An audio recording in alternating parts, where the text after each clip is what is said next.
going to be honest with you. I wasn't going to record a podcast episode this week. Okay, I'm always honest with you. It's a good way to start a statement. So I wasn't going to record one. I just came back from a workshop yesterday. I spent all day in a workshop. Tomorrow I'm flying to give another keynote, and it's too much. But then something happened. Somebody asked me after a keynote for advice. He asked me for advice and described a very toxic work environment, one that he couldn't stand anymore. Should I try and fix it with the team myself? Those were his questions. Should I speak to my boss? Should I just leave? What should I do? And so I gave him advice, and I decided to share this with you here.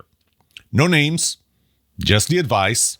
And as you can imagine, the word trust came in several times. So, how do you leave a toxic work environment while keeping your trust or the trust that people have in you? I'll tell you all about this right after this.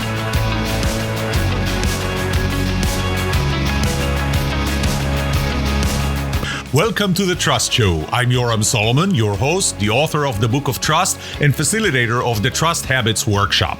My mission is simple. I want to help you form habits that build your trustworthiness, because the answer to this question will have the biggest impact on your personal and professional success or failure. Can I trust you?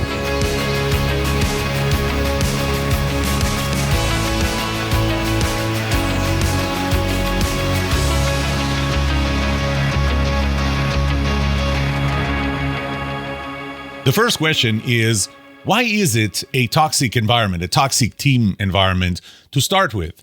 Well, guess what? Probably because there is no trust in the team. And, through my research, I found the correlation between all kinds of behaviors within a team and how they're related to the level of trust in that team. People can't be vulnerable if they don't trust another person. They're not going to ask stupid questions, suggest stupid ideas. People care about themselves more than others when they don't trust the others to take care of themselves. Whose fault is it? Often it's the boss. It's a boss who's a manager and not a leader and avoids fixing the situation. There is a short video that I sometimes use from Colin Powell, who was the Secretary of State and the Joint Chief of Staff during Desert Storm. And the question he was being asked, was, how do you define the key characteristics of effective leadership that allow you to go and be an advocate for good? His answer is trust. By the way, you should really listen to that video because he says trust before she even finishes the word good. So she asks an advocate for good, trust. He just blurs up trust. The longer I've been in public service and the more people who ask me about leadership over the years, leadership ultimately comes down to creating conditions of trust within an organization. That's his answer. And you know what? That boss that this person was asking me for advice about, the boss might be a very nice person. He doesn't have to be a bad person. He described a very nice boss, but was really a boss that doesn't have the balls to fix the situation. If there is a toxic environment in the team, is it actually your fault? It's a question you have to ask. There is the bad apple scenario, situation, phenomena, whatever we call it, syndrome. It was researched a lot, and what it found was that sometimes you bring a person into a team. That team can work very well together, and you bring that person into that team, and they bring some kind of a toxic behavior, a bad behavior. And as it turns out, more likely than not, the team will adopt this new behavior, this new bad behavior, rather than somehow change the other member, the new member of the team. But what if you're actually the good guy? The toxic environment in the team is toxic without you, and you're the good guy, and you come in and they don't trust you and they create a toxic environment that you can't work in. So the thing is, this guy was also the new guy. He was there for just a few months, I guess. And something that happens is, for a team, no matter whether they have a toxic environment or not, well, probably with the toxic environment, it's going to be harder, but they have a certain level of trust in the team, and they don't trust the new guy. Not because the new guy is bad, not because the new guy is, smarter or something. Sometimes, instead of embracing a new guy, they just go against him. And this is what happened here. They just went against the new guy. And new guy was good. At least that's how he describes it to me. Because there's always two sides to every story.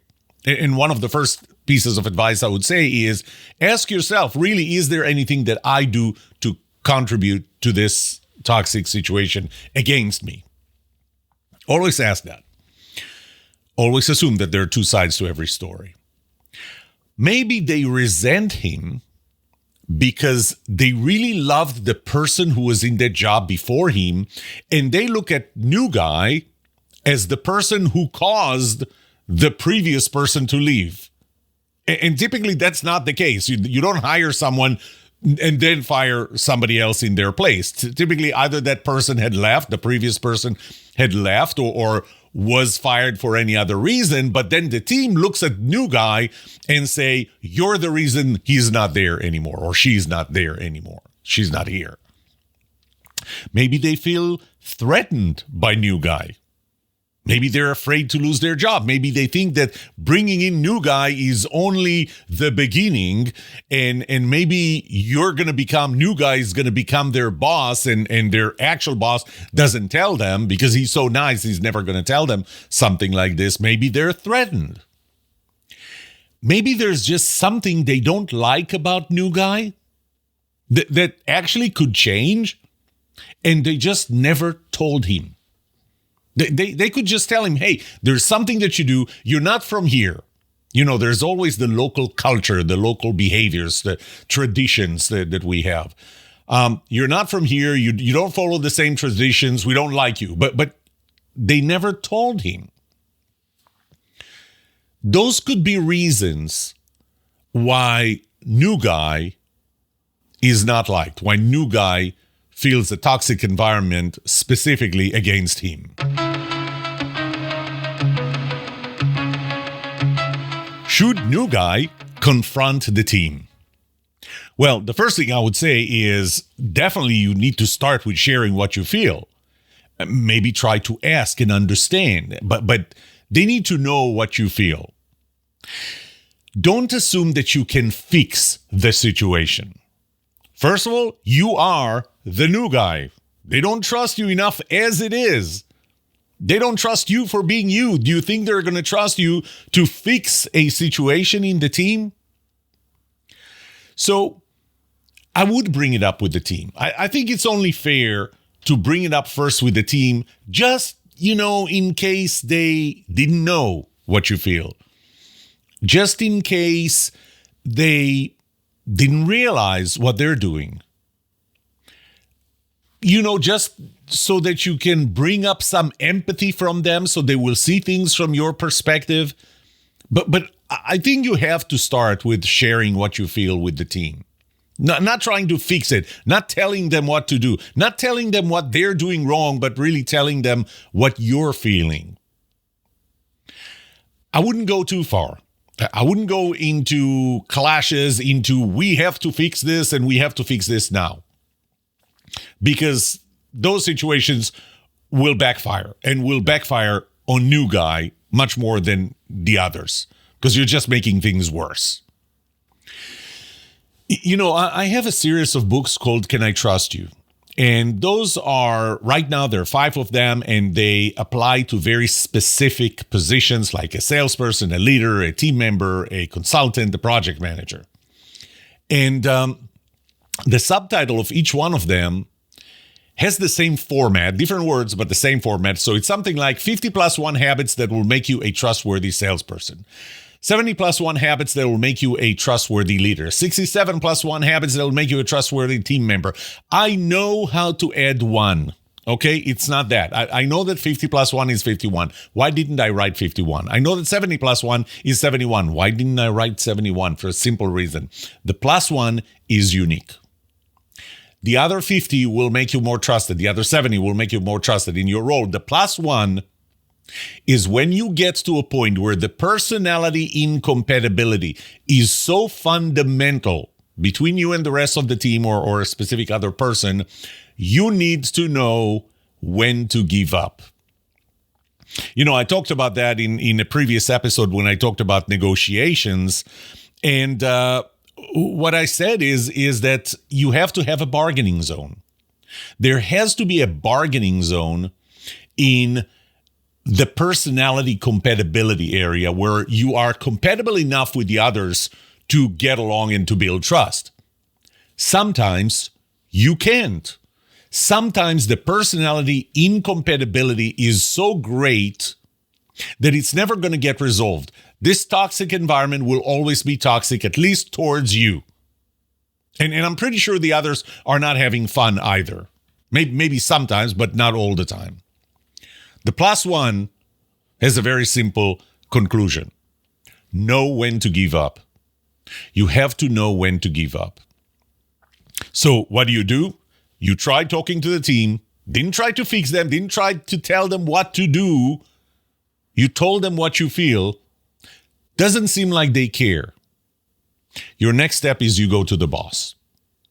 And I'm going to guess that you already went to the boss. Okay? And just the boss didn't do anything. The second episode of this season 12, so season 12, episode 2, was about timing. Timing is everything. And specifically, I talked about when there is a conflict at work, you need to be the first one to go to the boss. I'm not going to spend too much time on it because, frankly, you can just go and listen to episode 2. And it was a full episode. I'm not going to squeeze it here. But the bottom line here is the boss will trust the first person that goes to them. Then they will develop a set of assumptions and what they think the situation is. By the time the second person goes there, they're less trusted and they're already in a disadvantage. So you tried talking to the team. You tried not confronting them. You tried explaining what you feel. Doesn't look like it's going to get fixed. Doesn't look like they're going to change their behaviors and make you feel better. Don't go too far. Be the first person that goes to the boss.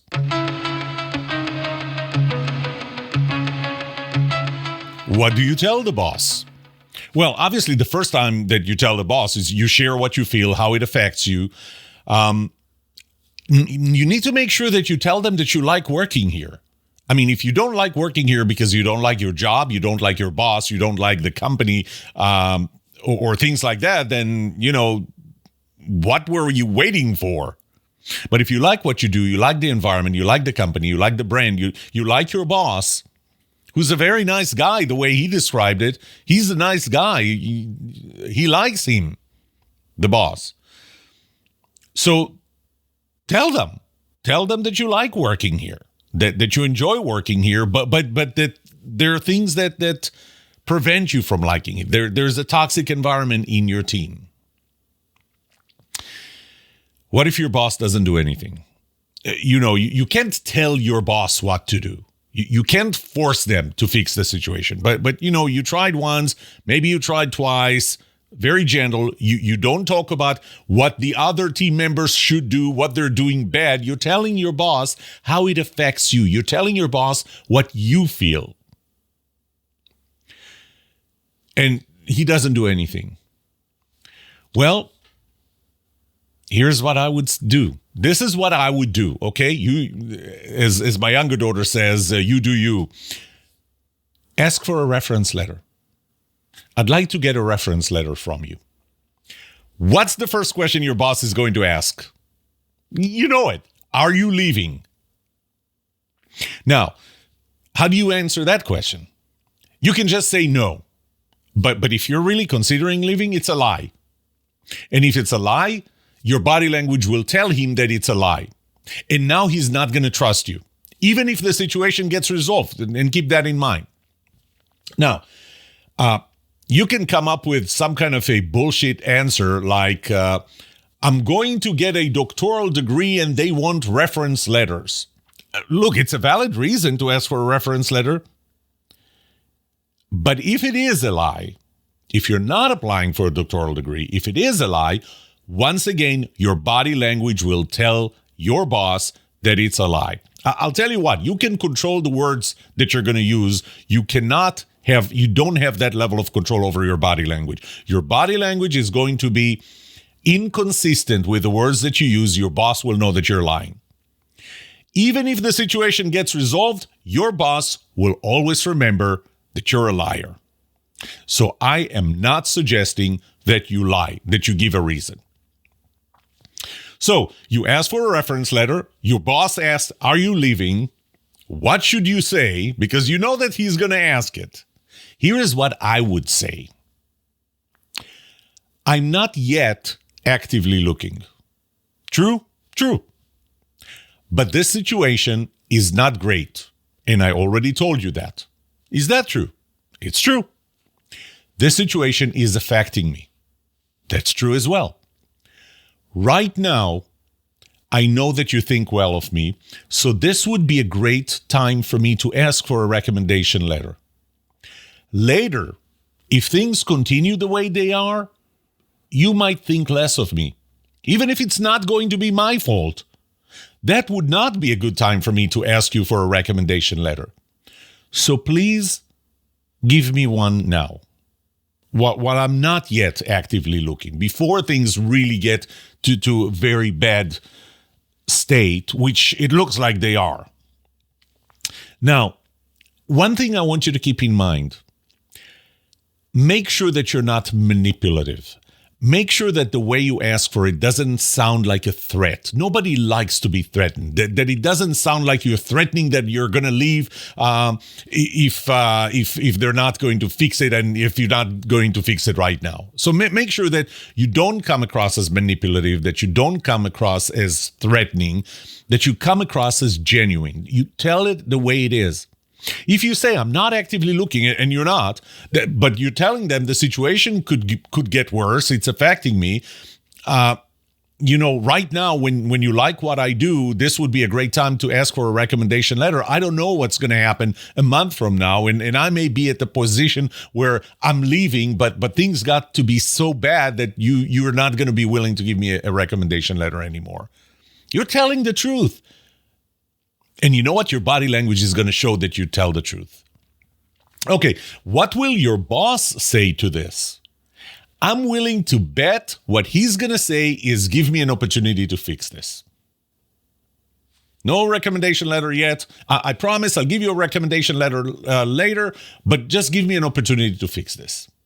Okay, first of all, keep in mind that this comes after you already had this conversation with him once or twice, and they haven't fixed it. This is why you're here the third time. What should you say? Well, here's what I would say. I would say, yes, please fix it. I would greatly appreciate it. I would love to stay here, but I need to feel good. But then you need to insist. Please still give me that reference letter now. I still need the reference letter. Because if you leave it as the boss says, give me an opportunity to fix it, after twice they never did, they're probably not going to fix it now. So then what? We're going to have the same conversation again? And this time you're going to ask for a reference letter, for a recommendation letter, and they already know that you're not going to insist. So I would say, yes, please fix it. I would greatly appreciate it. I really want to stay here. But insist. I still need that reference letter, that recommendation letter.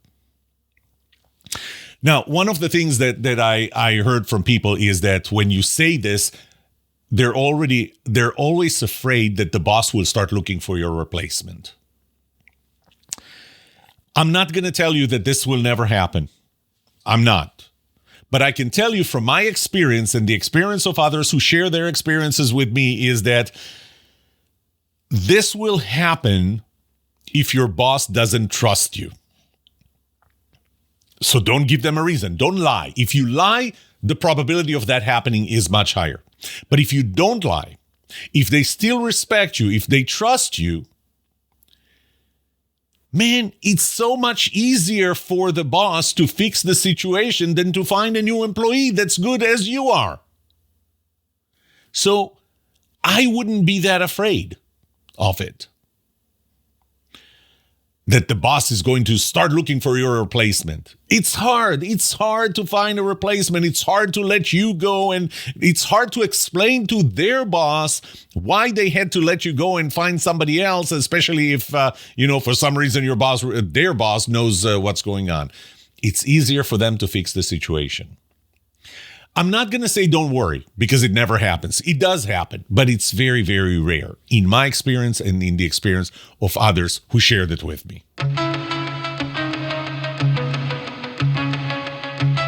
Here's one more jewel here, okay? I'm going to ask you a question. What is common to finding a new job and going to the restroom during flight? I'll ask it again. What's common to finding a new job and going to the restroom during flight? Well, here's the story. My older daughter, Maya, we once went to, the entire family, we went to Washington, D.C., and Maya was sitting next to me while Shira was sitting next to my wife, Anat. And, this was post 9/11, and post 9/11, the last 30 minutes before landing in Reagan International in Washington, they would make you sit down and strap yourself with seatbelts, and you can't get up. Even if, the weather is great, we're still at altitude, at cruising altitude, you can't get up for the last 30 minutes of flight into Washington, D.C. So Maya was sitting next to me, and she must have been, 4 years old, something like that, maybe 5. And I kept asking her, as we're getting closer to Washington, D.C., I asked her, Maya, do you need to go to the restroom? And she said, no. Seatbelt signs are still off. This is a good time. I kept asking, Maya, do you need to go to the restroom? She said, no. Asked again, Maya, do you need to go to the restroom? She said, no. We're 30 minutes away from Washington, D.C. Seatbelt sign lights goes on. And not a minute later, Maya says, I need to go to the restroom. Of course, now we can't. So let me go back to the question. What is common to finding a new job and going to the restroom during flight? The answer is simple. You do it when you can, not when you have to. When you have to find another job, it's typically because things are so bad that you're under a lot of pressure to find a job, whatever job it is. And I'll tell you something. Finding whatever job is not a great idea. The second thing is maybe you got fired. So try and find a job when you're fired is hard. There's always the stigma that you got fired for a good reason because you were not good. I mean, even if it's a reduction in force, why did they reduce you and not somebody else? If they had to cut 10% of the company, why were you in the 10% and not in the 90%? There's always going to be, you get to a situation where you absolutely must find a job. That's the worst time to find a job. When they put the seatbelt sign on, that's the worst time to go to the restroom, to want to go to the restroom. So things are starting to go bad. They're only starting to go bad. Don't wait until they're so bad that one, your boss is not sure that you're not the reason for it and he's not going to give you a good reference letter. You may get fired. Things are going to get to such a stressful level that you're going to find whatever job. Don't wait until that point. Find a new job now.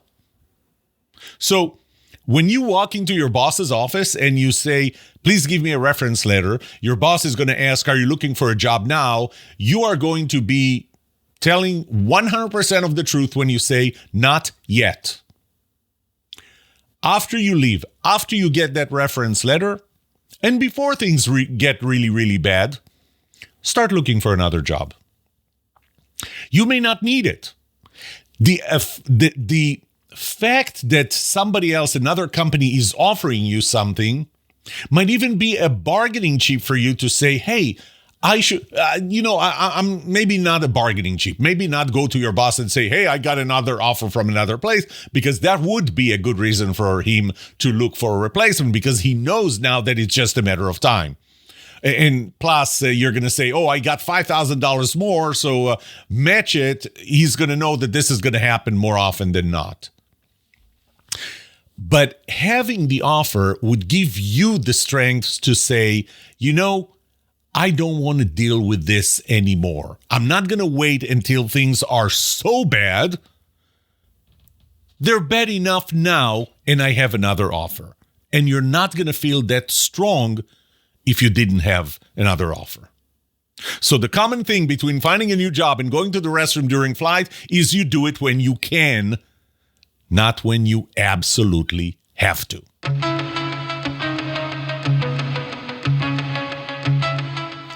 For a day where I thought I was not going to record a podcast episode, I'm surprised that wasn't a bad episode, I think. I think there's some good advice, but I want you to keep in mind one thing. Everything is relative and everything is contextual. That's one of the basic premises of my entire relative trust model. Everything is relative, everything is contextual. Different people are different. The same behavior that would cause one person to trust you could cause another person to trust you. The advice I'm giving you here, that I gave you here, could be the best advice in some situations, but it could also be the worst advice in other situations. Only you are responsible for assessing your own situation and applying the right approach.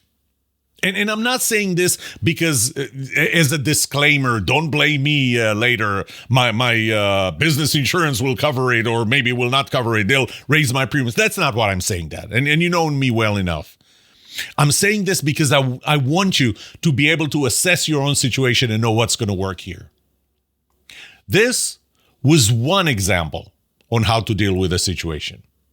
This was what I suggested to that person who came to me after an event. Even how to leave your workplace, but doing it while keeping your trust, keeping the trust that people have in you, without for a moment losing the trust that people have in you. You do it above surface. I hope this was helpful. This is it for today. May trust be with you. This was The Trust Show.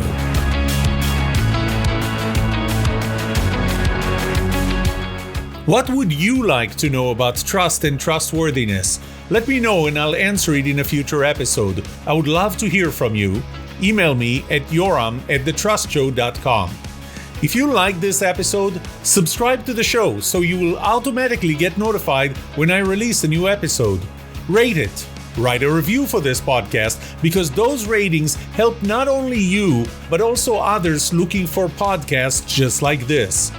If you're looking for more resources to learn about how to build trust, be trusted, or know who to trust, look up my workshops, online courses, books, or go to my website, trusthabits.com. And remember that the answer to these two questions will have the biggest impact on your personal and professional success or failure. Can I trust you, and can you trust me? Thank you for listening or watching The Trust Show.